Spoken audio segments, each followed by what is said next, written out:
Hello, my name is John Addison, and I'm a member of the Suncoast Model Railroad Club. And today's clinic is on realistic scenery made easy. I'm here at Zitnik Trains in Pinellas Park, and I hope this is going to help you with your scenery projects, whatever it is. This is a foam base. This is gray foam, and these are foam gray rocks that are glued onto the base. They have to be glued on really well before you can start this. Now here is a series that shows you the different things you can do with foam rocks. I have different colors here. I'm going to pass them out to the group, and you can kind of see them right here, and that's a really good image of them. You guys can check these out, and you'll find that, to me, if I'd have known about foam rocks when I built my railroad, I would have done my whole railroad like that. But I didn't know about this method.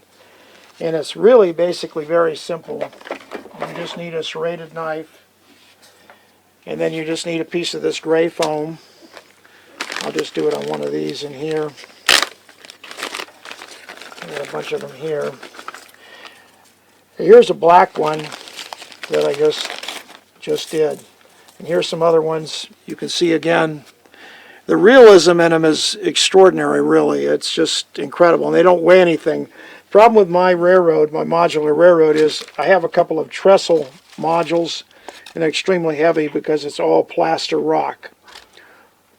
And it just makes the weight, when you have to move them.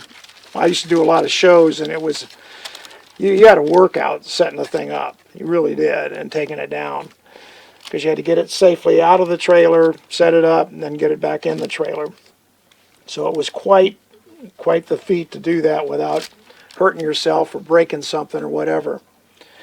But anyway, you just need a serrated knife, and the carving is very simple. You have a piece of gray foam like this. I'm just going to move this out of the way. Now see, I have that right there. I'm going to carve it a little bit more. Carve it a little bit more. Tear it. Carve it down like this.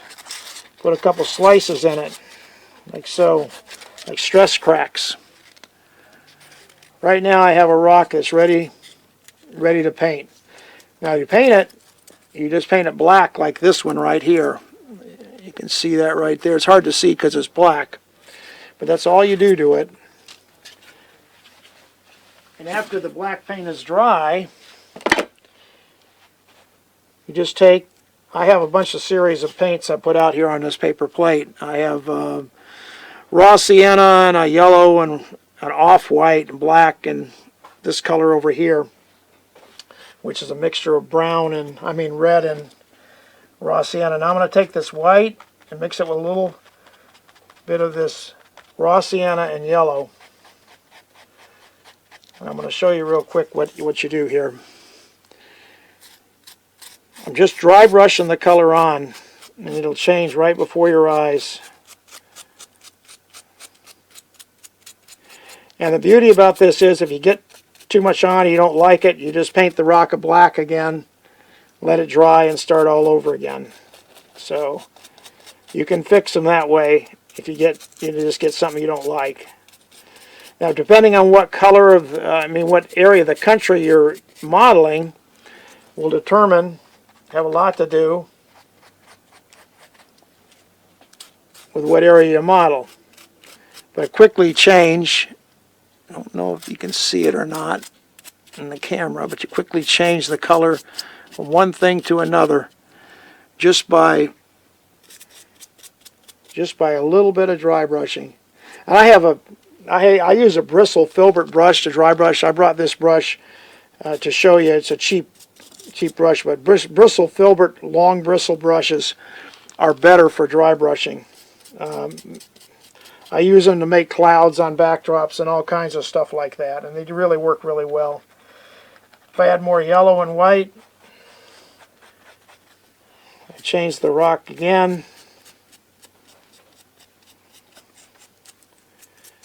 just whatever you're going to do, you can see in that box of rocks I sent around, you can see the different ways of doing it. If I want to go darker, I mix the brown and the black and create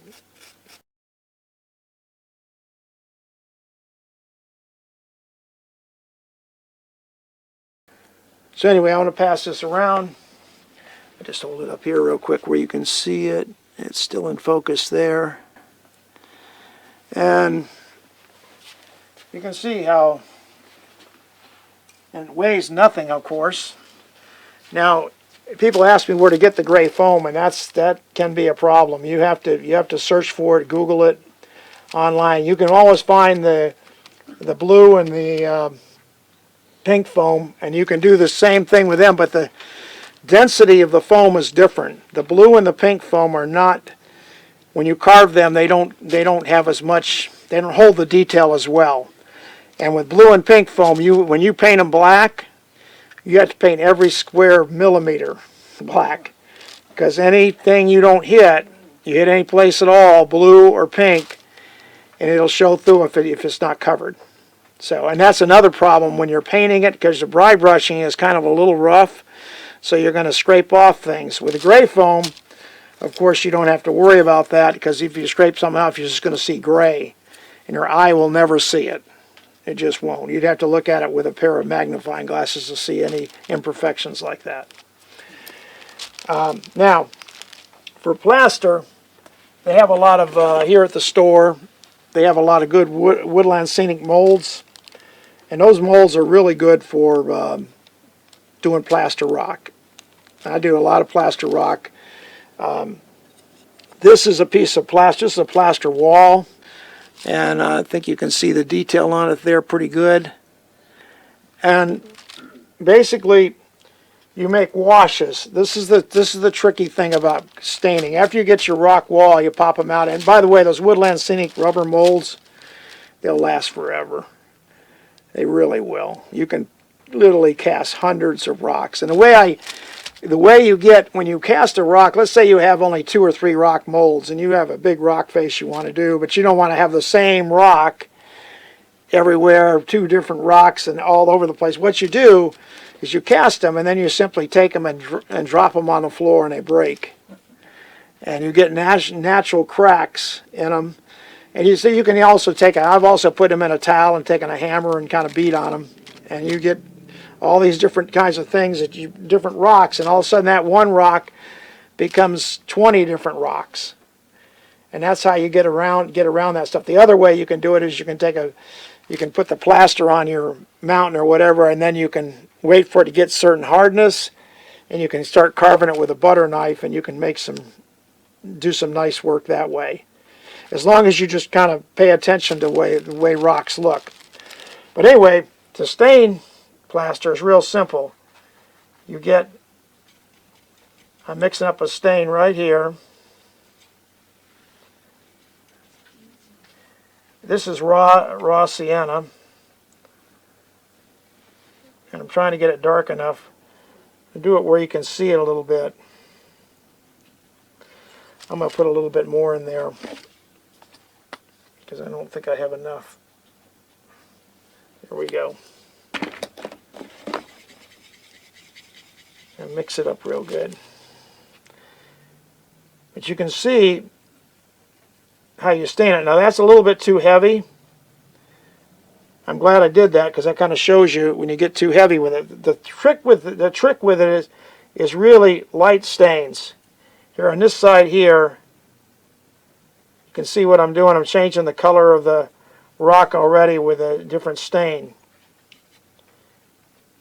And that's the important thing, to stain.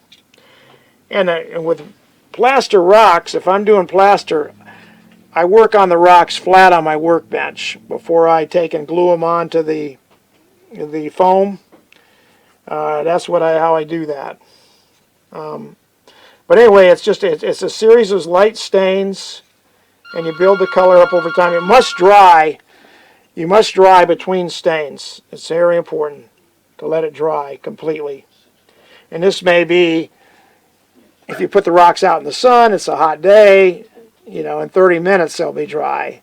If you're inside, and you know, it's going to be a couple hours before you can really go at them again. The plaster also, you don't want to get the stain too heavy because the plaster will suck it right in, and have a hard time getting it being lighter.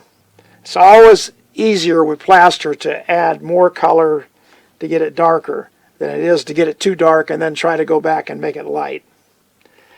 And the other thing is, just like with the foam rocks, when you're done with the plaster and it's all dry, you want to take and maybe dry brush some white or whatever on it, off-whites, and kind of highlight the rocks a little bit.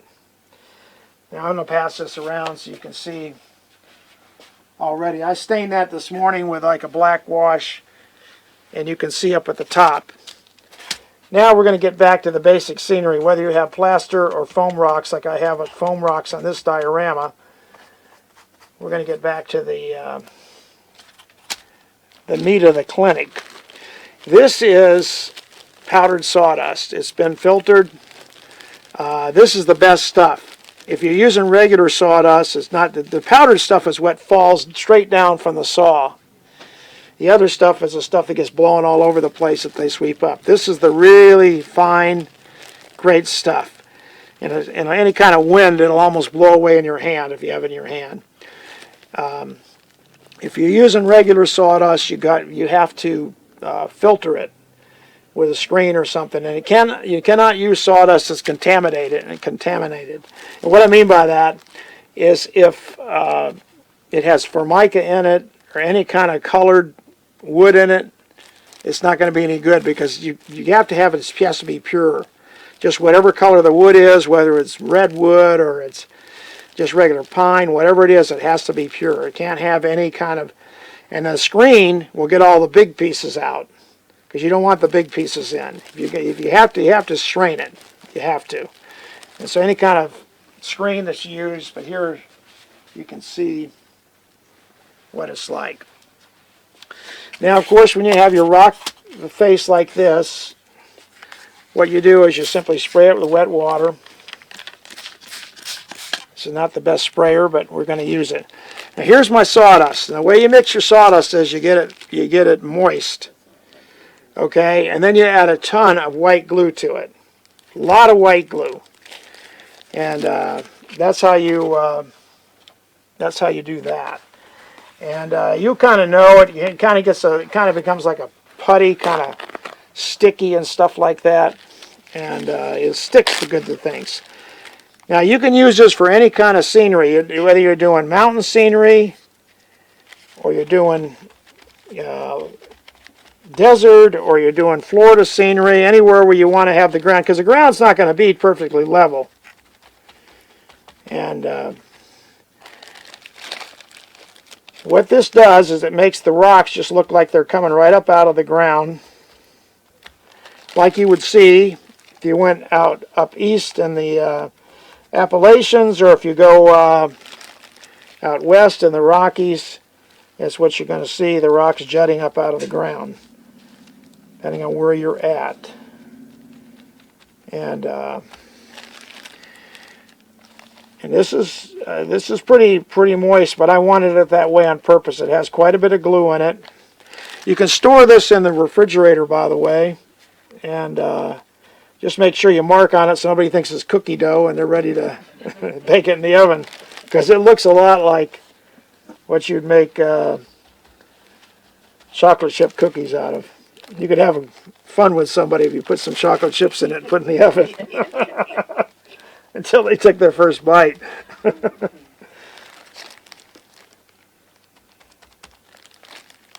Okay, that's pretty well covered. I'm not going to worry about any more than that.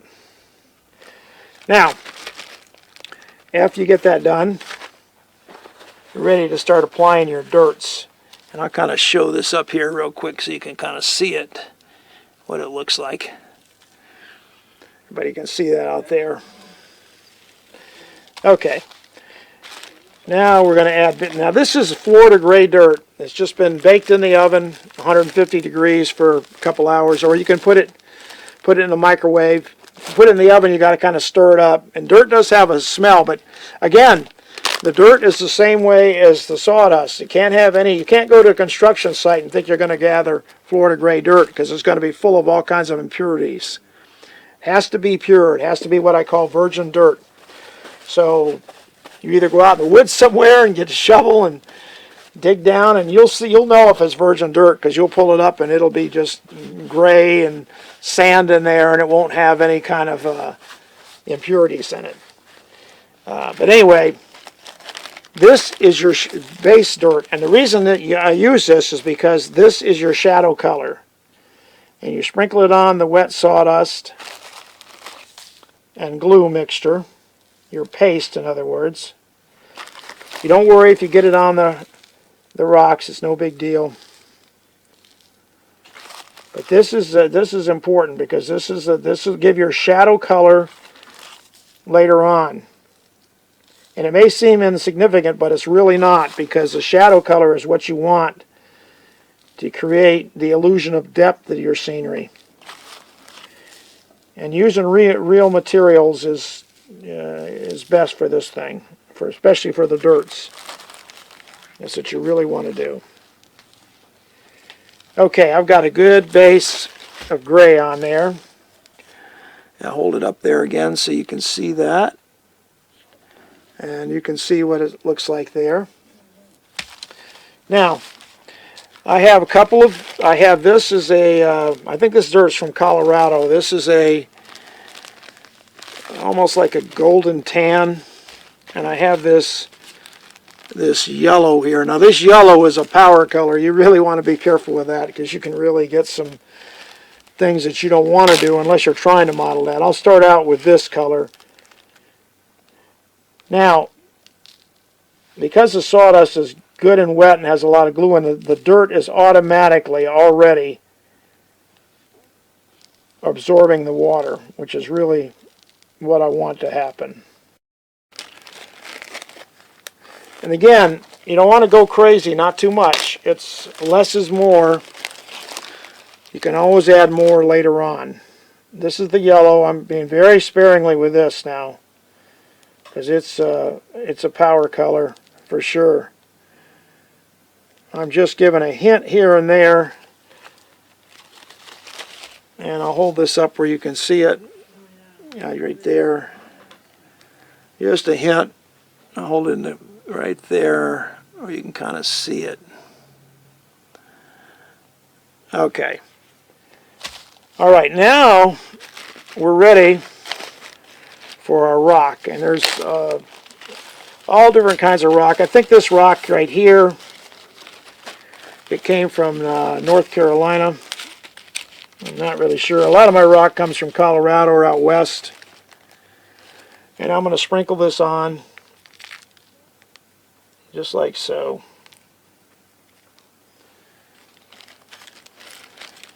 And I'm going to get this wet. Now,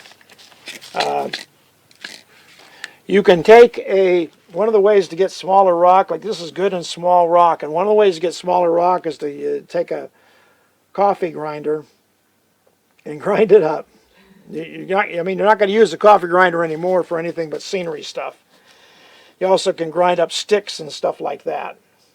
But it's important with it. It's important with also you can strain it. Johnny G, my partner over there, did a great job straining rock for us at the Suncoast Club, and that's a thing that you can do to make different sizes of rock so you can kind of control. But the smaller rock is good. Now this is simply sagebrush material here. Now, if you don't have sagebrush, don't worry. Again, you get your coffee grinder out and go out in your yard, find a bunch of really small twigs, bunch of them, and throw them in the coffee grinder and grind them up and put them in a bag. That also, you want to put those in the microwave for a little bit just to kind of kill the critters that are in them. Okay, so that's important to remember. Now this sagebrush, this is going to be my deadfall stuff. And I'm going to put some of this down here, just arbitrarily in places. Throw that up there. When you gather sagebrush out west, what happens is everything you get this naturally because you gather pieces of sagebrush to make trees out of, and the little stuff breaks off or whatever, and transport because you ship it out. You know, you out west, you pick it, throw it in a box, take it to the post office, and they send it. You know, used to be able to send it for like $5 from a big box, from $5 from Colorado. I mean, I get back from snow skiing and there'd be 4 boxes stacked up there of sagebrush, but not anymore. I don't know what it is now. I'd hate to even think what it is to get one of those boxes out here now. But anyway, again, you can see the various textures. And now this is what we're doing. We're adding texture. We added the rock and we added the sagebrush twigs. And now we're going to add our foam. Now this is something that you have to be careful with the foam because the foam is a little tricky with the foam. You don't want to, if you add too much foam, this is my own mixture of Scenic Express. I made my own green blend, but they have here at the store, they carry Woodland Scenics fine. You want the fine stuff. And that's really good for your scenery. But again, less is more. You want to be careful how much you use. And they make a nice, Woodland Scenics does a nice green blend that I've used many times. It's all over my railroad and other people's railroads. This is Scenic Express is a little bit bigger, but it's still pretty fine.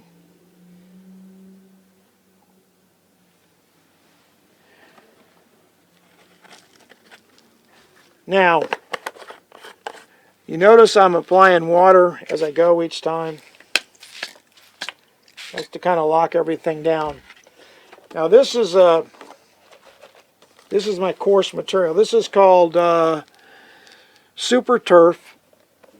But again, Woodland Scenics makes some coarse turf that you can use. This is a little more airy, and that's kind of why I like it. But again, I'm not adding a lot. You know, you end up with a golf course or something like that. There's certain types of scenery where, yeah, you're going to add a lot of flock material. But what I'm doing today is not that type of scenery. Okay. Now we've done pretty much everything. I think you can kind of see this in the light there. And you can kind of see it out there. Now's when I add my 50-50 glue and water. Now, if you don't want to use, you can also mix 30% glue or 33% glue, 33% alcohol, and 33% water with a little detergent in it. I always put a little detergent in this too, a couple drops. But what this does is just will naturally go.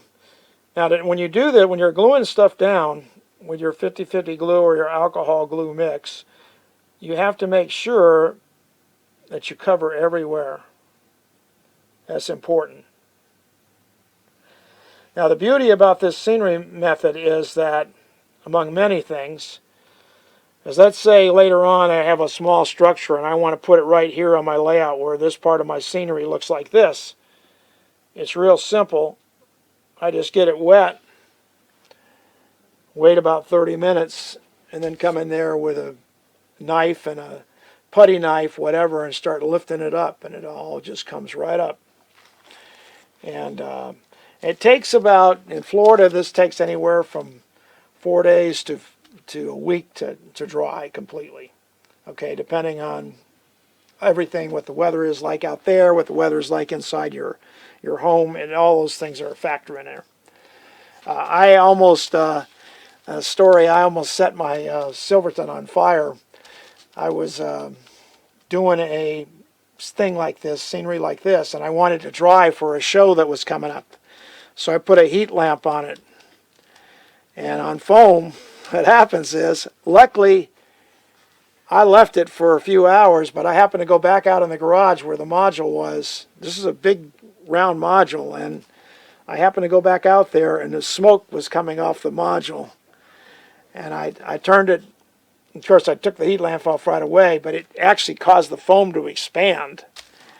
So I actually have a rise in the scenery in an area that was never intended.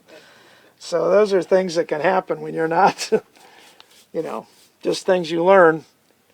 Now, this is, real quick, this is polyfiber. And this was white. I sprayed it with a Spanish moss Krylon color and then a little bit of black.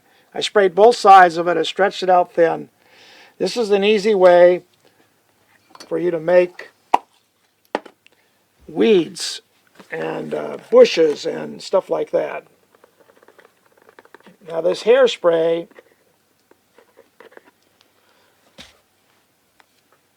I don't recommend this hairspray, okay, because it comes out, I'll show you real quick, it comes out, it's hard to see, but it doesn't come out as fine as some of the other cheap hairsprays come out really fine. This one is kind of spits at you and stuff like that, so it's,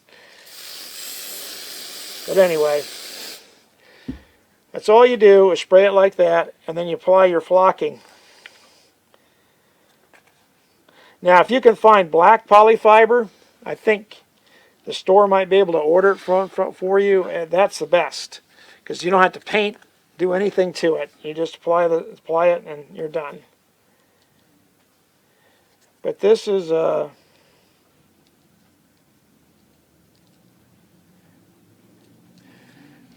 and lots of hairspray, because you want that stuff to stay on there. Because later on you're going to cut it, pull it apart, whatever, and get what you want. But here, let me see if I can put it on a paper towel. I think I probably can. That way you can kind of look at it, see it. This is what it looks like up close. I'll pass this around. You can kind of see what it looks like. It's a natural looking, cheap, inexpensive. You just need flocking and polyfiber. Polyfiber is just what they make pillows out of. You know, you see these women make pillows in the craft store, and they have to fill it with something, so that's what they use. Now here's a couple pieces I have that are already done. Okay, again you can see them. Now I know this paper towel looks terrible, but there's a reason for this. It's just two paper towels doubled up together, and they've had lots of vines made on them. You keep them and save them, because when you stretch the polyfiber out and you try to spray it, it goes flying. On this stuff, you stretch it out and it stays right where you want it. You just spray it and make them. So we use this stuff over and over again. That's why it looks so terrible. Now, real simple. This is Aleene's tacky glue. This is a modeler's friend. If you've been to some of my other clinics, you've heard me talk about this. This is a great product. It really is. And I'm going to sit here and punch a hole. Put some on a plate right here. I use this stuff all the time for all kinds of stuff. Now all I'm going to do, if I get the tacky glue off my fingers, I'm going to cut some of this right here. Make sure I don't have a straight edge. On the straight edge I just cut, I'm going to pull it out. I'll put some of this, dip it in the tacky glue, and stretch it right here. Put it right on the wet scenery. Here's a bigger piece, a little bit higher. When I say bigger, I mean it's taller. This stuff is stretched really thin. This stuff not so much. But it's the same thing. You color it the same way. I'm putting this against the rock. And we'll cut one more piece here. Again, I want to make sure that straight edge is not straight after I cut it, so I'm going to dip this in the tacky glue, put it right up here. All right, now we're ready for some more stuff here. There's my, right here. Now, this is my basic tree material, and these are some trees I had on, if you have your trees already made, you can do just what I'm doing right now. But basically, these is trees that came off of a module that I was scrapping. I used it a lot to make Christmas cards, take pictures of snow on Christmas cards, and send them out to people. And it basically, I've had to scrap the module. I don't have any room at my house for anything, so I'm kind of doing that kind of thing. Now, if you have them all ready to go, oh, I want to do one more thing. I want to give you a little demonstration. I just remembered something. I'm going to wipe this off. This is a very valuable thing right here. This piece, this pick, I don't know what you'd call it, but it basically is great for applying glue, for punching holes, to put trees in, for I use them for all kinds of stuff. You know, especially if you want to get glue in small places where you're trying to get it in, you don't want it to be everywhere. This is a great tool. Now, what I'm going to do is do a little static grass demonstration. And they have static grass here at the store. And now that all my scenery is wet, this is a static grass gun. It's been modified with a pill bottle at the top here and stuff. And I'm going to stick this in the wet scenery back here in the back. Attach my wire. And I'm simply going to apply.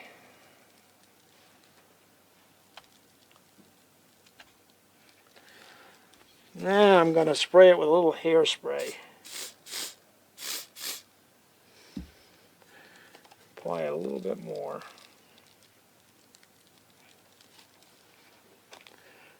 More hairspray.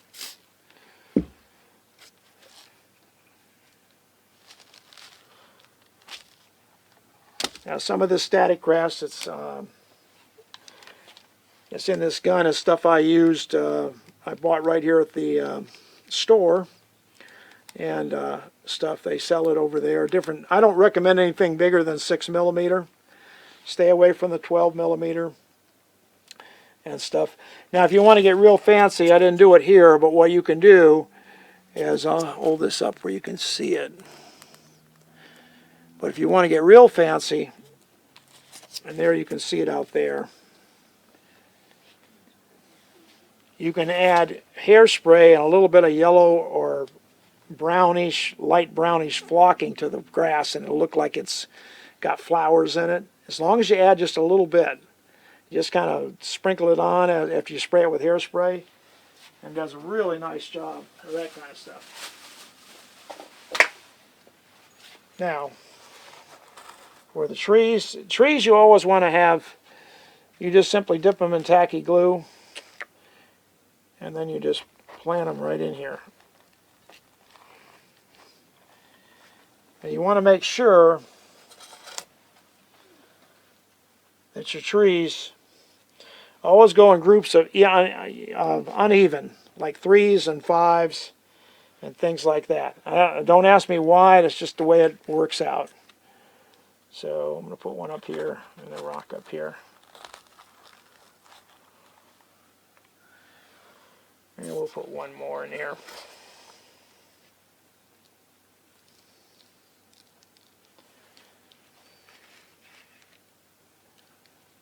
Now, normally I would take a needle nose to put these in the scenery so I don't have any chance of touching the scenery. That's normally what I do. Now here is this is a super tree. It's been colored with various colors of flock. And I'm going to dip this in the tacky glue. And just kind of punch a hole.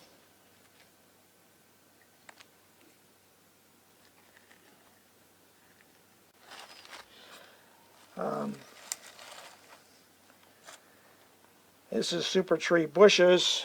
Again, you can see the various shades.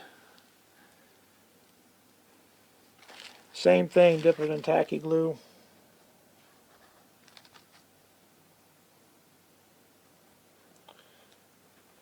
Like I said, if you have your trees ready to go, it works out a lot better. Now you can get really creative in your scenery as far as you can make a super tree like this and then just have lots of little bushes and just cut it up with the scissors. What is a super tree? Super tree is a material, actually comes from Norway. It's a real, I've seen it here for sale at the store before. And you can, it's a great material it's one of the best because the armatures are so fine. That's the thing about super trees. The armatures are so fine, it automatically gives the appearance of trees. And when you spray it with hairspray, I usually spray them black, and then I spray them with hairspray and flock them. And but they just work out really great for that kind of stuff, for your scenery. For bushes, you make a tree, get an odd one in there that's not any good. Yeah, there they go right there. And they're just a really great product. I really like them a lot. You can see what I'm doing here. But you're getting the idea here. Our scenery is starting to come to life here. And you can kind of see it on the, kind of see it out there. And like I said, it'll take a little while for this to dry. Now I could add more bushes and stuff like that, but I'm not going to do that because I have some things I want to show you now and stuff. And so I'm not going to add too many more bushes of that, although I really could. Here's the first thing. This is done with plaster rock. Okay, this is a diorama I did for a scenery clinic quite a while ago, and I think the scale of the track is HON3. And you can see the sawdust. You can touch it, it's dry. You can see it around here. And the way the rocks look like they're jutting out of the scenery. And there's various weed material and super tree material and polyfiber bushes on here. There's all that kind of stuff. Whoops, there you go. Anyway, it's really good material. And here's a couple more I have. This one is a alpine lake I did using crystal clear caulking and simply coloring the bottom first.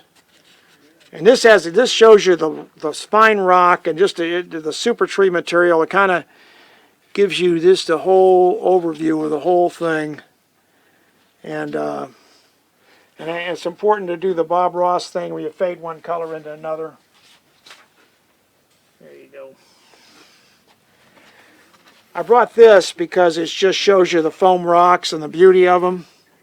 And again, the crystal clear caulking for the water. The boat's designed by Frank Palmer. And it's out of cardstock. So you can see, again, the foam rocks are just, they're amazing. They really are. Now this is using magic water and crystal clear caulk. And you can see the depth you get. And the beauty about magic water is that it never changes color. So that's the beauty about it. Again, they're foam rock. There's weed tufts on here. These little thin guys right here that you see, they're little weed tufts and stuff. And you can see it doesn't weigh anything. It's just light as a feather. Okay. Now this is something I did just this week, and right here. And this is a jungle scene. As you can see, again, it's the same method of scenery underneath there.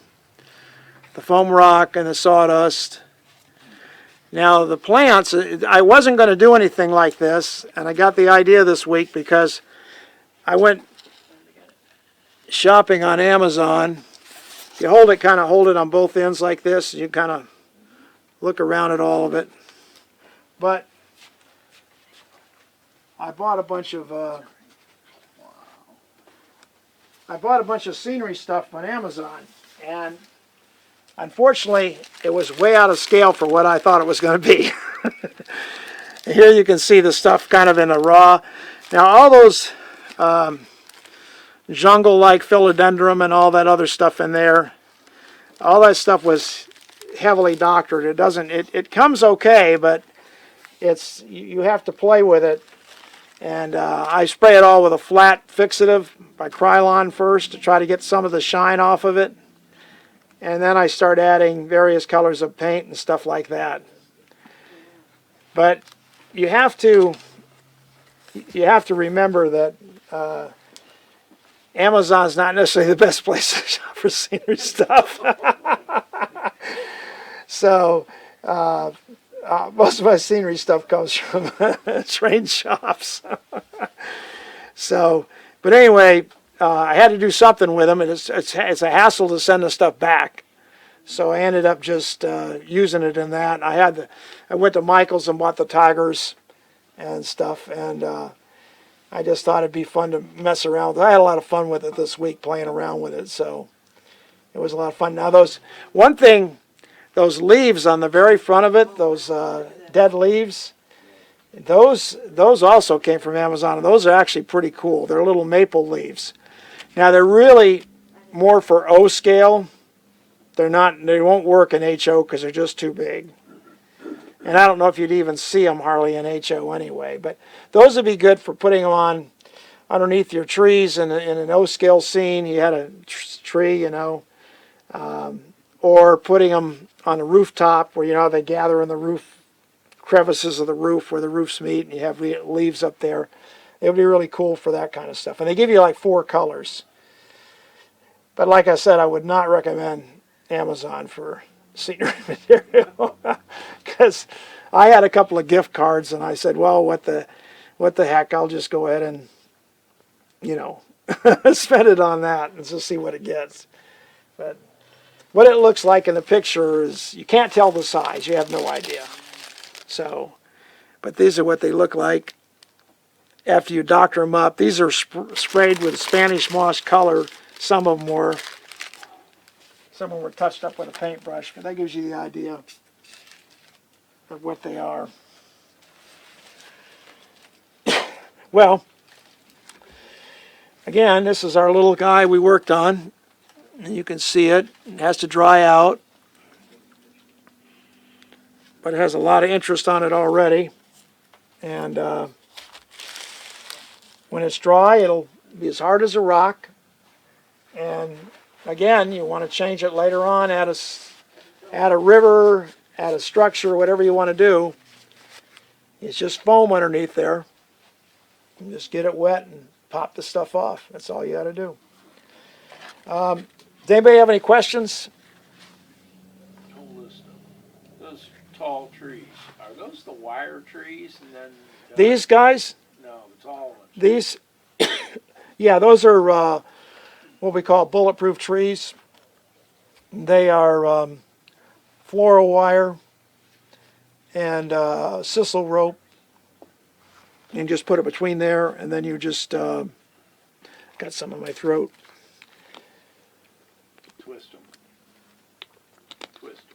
Yeah, you just use safety wire pliers. Put them in a vise. You have to cut them in a bell curve first before you twist them. And then you cut them in a bell curve like this, because when you put the rope between the wires, and you use hot glue to hold it on there. And then you simply twist them after you cut them in a bell curve, and they come out like this, and then what we call a blank. And then you just spray them with either black or brown, and you flock them. I do not recommend spraying them with green. Okay, the tree just gets to be, again, the black gives you the shadow color that you can kind of see. It's hard to see there. You can kind of see it in there. And that's important. The shadow color is important. Or the brown will do the same thing. But the green, it just makes everything it's just too green. So I don't recommend that at all for realism. Shadows are very important, and just like you see my shirt, and you see shadows, even though it's this color it's gray color, it's still there's shadows on it. It's important with scenery. It really is. So, well, I thank you guys for coming, and this concludes the clinic. And this is a great scenery method. It's something that anybody can do, anybody can master. It really can. The sawdust is so forgiving, and the foam rocks are just, you'll have ball. You get your sheet of gray foam, and especially if you have a lot of rocks to do, a sheet of gray foam, a 4x8 piece of sheet of gray foam, I can't even imagine how many rocks that would make. It'd be incredible. And you could glue them right onto your pink and blue foam, that you could just use that for your build stuff up, around your track and stuff. And then you could just put the gray rock, just hot glue them on. And I talked a little bit, we didn't talk about this, but the paper scenery, the paper bag scenery is simply you make a lattice out of cardboard. A cardboard box, you make like a lattice, glue it all together with hot glue. Then you glue the paper bags on together with hot glue. And then the tricky part is, it's kind of messy. It's more messy than this. You actually have to mix glue and paint. Yellow glue and paint. You paint the whole thing, let it harden up.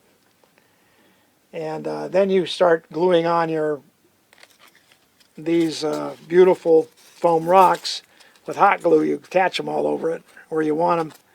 Then you do the sawdust like you did this. But Johnny G and I, we did a couple of mountains at the Suncoast this way, where you build the mountain up like this, and they came out pretty cool. And you stick all your trees in it and everything else. You have it all ready to go, and then you carry it. We built it upstairs, and then we carried it downstairs and installed it on the layout.